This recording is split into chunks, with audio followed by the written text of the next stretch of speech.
Hello friends, very very good morning. જય સ્વામિનારાયણ, જય શ્રી કૃષ્ણ. કેમ છો બધા? સારું. અમારે તીર્થને આજ બહુ સારું છે, થોડોક વધારે જ હેપી થઈ ગયો છે ને તીર્થ. તો આજે અમારી વેઇટ લોસ જર્નીનો છે 9મો દિવસ અને હું અને તીર્થ બંને થઈ ગયા છીએ રેડી. તો પહેલાં અત્યારે વજન કરી લઈએ. આજે મેં વોકિંગ નથી કર્યું સવારનું, તીર્થે નથી કર્યું. અત્યારે નાહી ધોઈને રેડી થઈ ગયા છીએ, તો પહેલાં વજન જોઈ લઈએ. હાલ તીર્થ આવી જાય કાંટા ઉપર.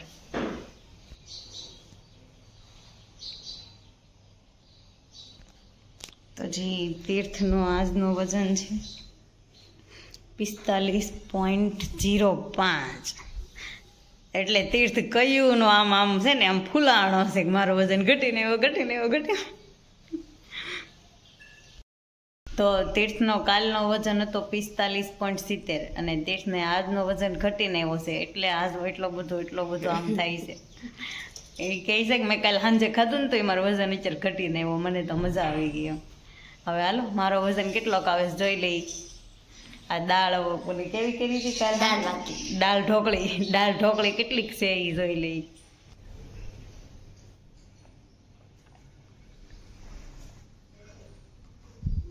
તારી 58.90. કાલ મારો વજન હતો 58.30. 600 ગ્રામ વજન વધીને આવ્યો. તીથું એ ઘટાડ્યો ને એટલો મેં વધારી લીધો. કાંઈ વાંધો નહીં, હજી તો કાલ 10મો દિવસ છે. કાલ તો આપણો વજન ઘટીને જ આવશે. એમ મારે તો 11 ઉપવાસ રાખવાના.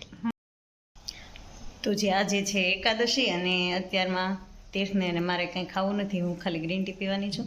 આ છે તીર્થનો રિસેસનો નાસ્તો, થોડીક ખારેક અને ફરાળી ચેવડો. હજી સવારના 7:30 થઈ ગયા છે અને આપણી મસ્ત મજાની ગ્રીન ટી તૈયાર છે.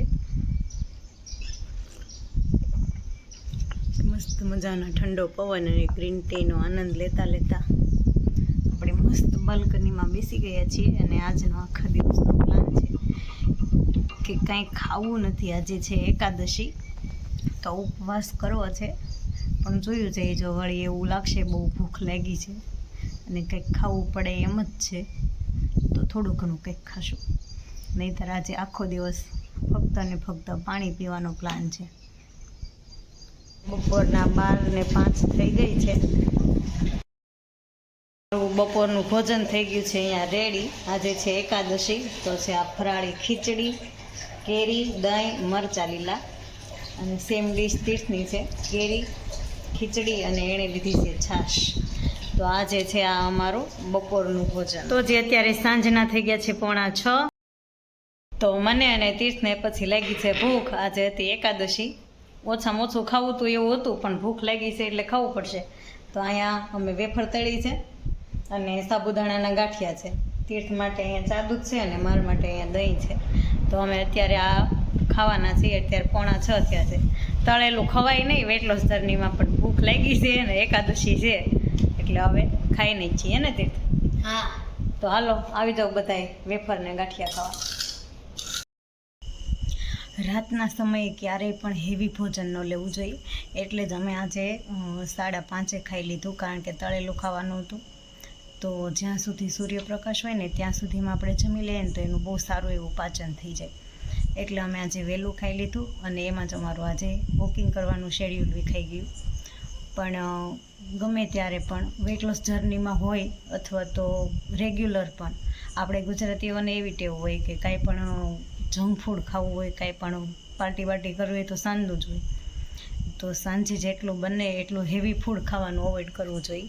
તો આપણી ગટ હેલ્થ બહુ સરસ એવી સારી એવી થાય, પેટ સરસ સાફ થાય અને પેટ સારું તો શરીરમાં કાંઈ પણ પ્રોબ્લેમ નહીં. એના માટે આપણે ત્યાં એક કહેવત પણ છે કે પેટ સાફ તેના 100 રોગ માફ, એના બધાય રોગ માફ. એટલે કે જેનું પેટ સારું હોય, સાફ હોય, પેટમાં કાંઈ પ્રોબ્લેમ ન હોય એટલે એને બોડીમાં કાંઈ પ્રોબ્લેમ ન થાય. તો પેટ સારું રાખવા માટે ખાસ એક આ પોઈન્ટનું ધ્યાન રાખવા જેવું છે કે રાત્રિના સમયે ક્યારેય જંક ફૂડ ન ખાવું અને 9 વાગ્યા પછી બને તો હચોડું ખાવું જ નહીં. 9 વાગ્યા પહેલાં ખાઈ લેવું અને 11 વાગતા સૂઈ જવું. 11 વાગે ઊંઘ આવી જાય એ રીતે આપણે સૂઈ જવાનું, એટલે મસ્ત તંદુરસ્ત રહીએ. તો અત્યારે 9:45 5 મિનિટની વાર છે અને 9:05 મેં મારું વોકિંગ ચાલુ કર્યું હતું. તો અત્યારે મારું વોકિંગ થઈ ગયું છે. ઉપર 103 કેલેરી બંધ થઈ છે, 32 મિનિટ થઈ છે અને 6.5ની સ્પીડ છે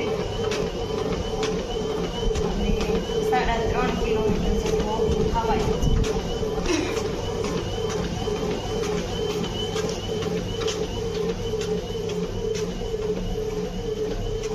તો આજે મારું 3.5 કિલોમીટરનું વોકિંગ થયું છે.